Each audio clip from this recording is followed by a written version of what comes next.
देहरादून से बड़ी खबर सामने आ रही है, जहां धामी कैबिनेट की बैठक हो रही है और 6 से ज्यादा प्रस्ताव पर मंथन हो रहा है। महिला नीति से जुड़े प्रस्ताव पर चर्चा हो रही है, स्वास्थ्य विभाग से जुड़े प्रस्ताव पर चर्चा हो रही है, वहीं रोगी कल्याण समिति के प्रस्ताव पर भी बातचीत की जा रही है। ट्रांसफर प्रक्रिया को ऑनलाइन करने के मुद्दे पर भी मंथन किया जा रहा है और शहरी विकास के विभागों के प्रस्ताव पर भी बातचीत हो रही है। तो धामी कैबिनेट की बैठक हो रही है और इस बैठक में 6 से ज्यादा प्रस्तावों पर मंथन हो रहा है। वहीं महिला नीति से जुड़े प्रस्ताव पर चर्चा हो रही है, साथ ही साथ स्वास्थ्य विभाग से जुड़े प्रस्ताव पर भी चर्चा हो रही है, रोगी कल्याण समिति के प्रस्ताव पर बातचीत हो रही है और ट्रांसफर प्रक्रिया को ऑनलाइन करने के मुद्दे पर भी मंथन किया जा रहा है। वहीं शहरी विकास के विभागों के प्रस्ताव पर भी बातचीत की जा रही है।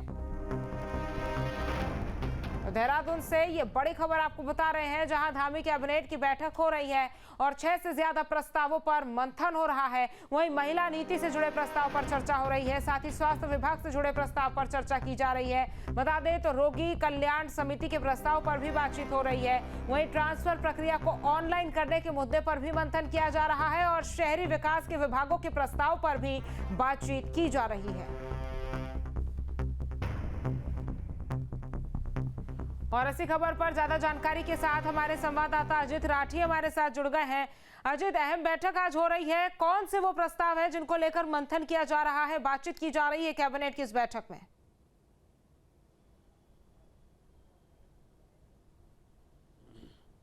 जी बिल्कुल, एक तो मैं नई जानकारी आपको दे दूं कि कैबिनेट की बैठक खत्म हो चुकी है और अभी थोड़ी देर पहले ही कैबिनेट बैठक खत्म हुई और उस बैठक में तकरीबन आधा दर्जन बड़े फैसले आज लिए गए हैं।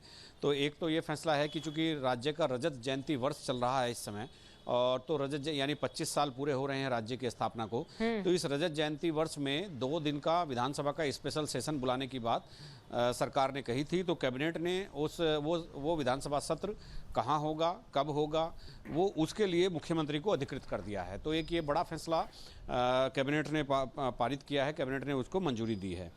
दूसरा, जो महिला बाल विकास विभाग की नियमावली है, उसको जो खास तौर पर जो आंगनवाड़ी केंद्र है वहाँ पर अब जो 50% सुपरवाइजर हैं वो आंगनवाड़ी केंद्रों से ही आएंगे।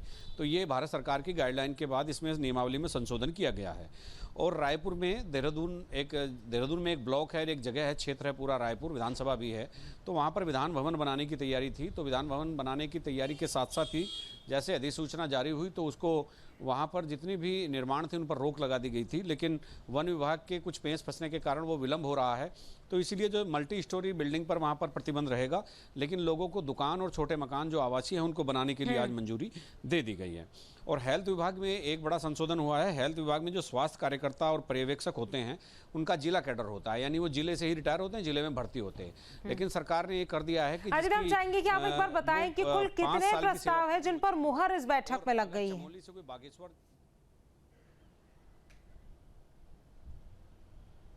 जी बिल्कुल, आधा दर्जन के आसपास प्रस्ताव हैं। मैंने जैसा अभी आपको बताया, आधा दर्जन प्रस्ताव में ये मैं प्रस्ताव आपको हेल्थ का बता रहा हूँ, अभी 3 प्रस्ताव अभी बताए हैं। तो हेल्थ के प्रस्ताव में जो हेल्थ कार्यकर्ता और पर्यवेक्षक होते हैं तो उनका जिला कैडर होता है, वो वहीं से ज्वाइनिंग होती है, वहीं से रिटायरमेंट होता है। लेकिन अब एक शिथिलीकरण दे दिया गया है कि अगर दूसरे जिले से कोई उनके जिले में आना चाहता है, पारस्परिक स्थानांतरण एक बार हो सकता है, मतलब ये पूरे कैरियर में एक बार होगा। और एक बड़ा संशोधन यूसीसी में हुआ, जो यूनिफॉर्म सिविल कोड हैं। जैसे उत्तराखंड का कोई व्यक्ति शादी कर लेता है भूटानी महिला से, तिब्बती से, नेपाली से, तो यहाँ पर शादी पंजीकरण की अनिवार्यता आधार कार्ड थी, लेकिन जिनसे शादी की जानी है उनके आधार कार्ड नहीं है। तो उसके लिए जैसे अगर किसी नेपाली महिला से कोई शादी करता है उत्तराखंड का व्यक्ति, तो फिर नेपाली जो उनकी नागरिकता का प्रमाण पत्र होगा, जो वैध पत्र होगा, उसको मान्य होगा और वो वहाँ पर शादी का पंजीकरण किया जा सकेगा। और एक और है कि आधी सेवा पूरी करने वाले कर्मचारियों को एक सेवा से दूसरी सेवा में जाने के लिए जो एक शिथिलीकरण था और प्रमोशन था वो एक बार दिया जाएगा।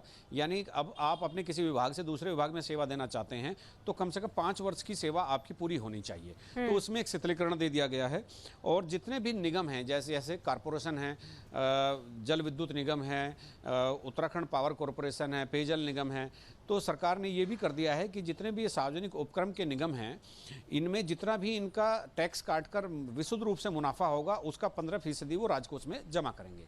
तो कुल मिलाकर ये सारे फैसले आज कैबिनेट ने पास कर दिए हैं, निर्णय हो गया है। काफ़ी महत्वपूर्ण फैसले आज कैबिनेट में आए हैं। जी, ट्रांसफर को लेकर चाहेंगे अजीत, जो ट्रांसफर को लेकर बात और ट्रांसफर को लेकर जो मंथन हुआ, एक बार वो भी आप विस्तार से बताएं।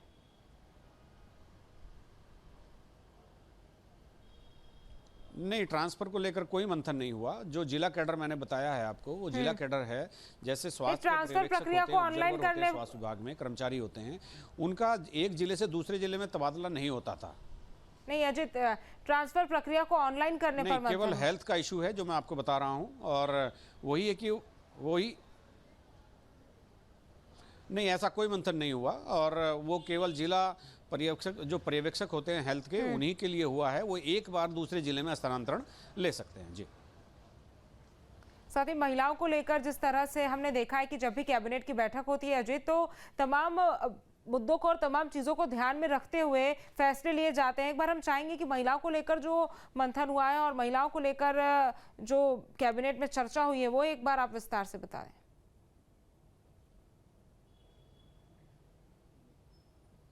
जो मैंने अभी 6 फैसले आपको गिनाए हैं, 6 से 7 फैसले हैं जो कैबिनेट में थे, उसमें ऐसा कोई इशू नहीं है जो महिलाओं से रिलेटेड हो।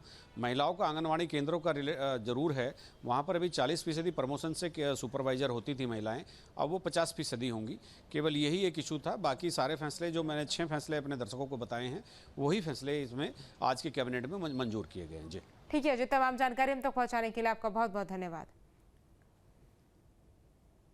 जहाँ भक्ति है हर शब्द में, कथाओं में छुपे हैं दिव्य रहस्य और ज्योतिष देता है जीवन को दिशा। धर्म से जुड़ी हर बातों को जानने के लिए हमारे चैनल स्तुति को सब्सक्राइब करें। चैनल पर जाने के लिए इस लिंक पर क्लिक करें।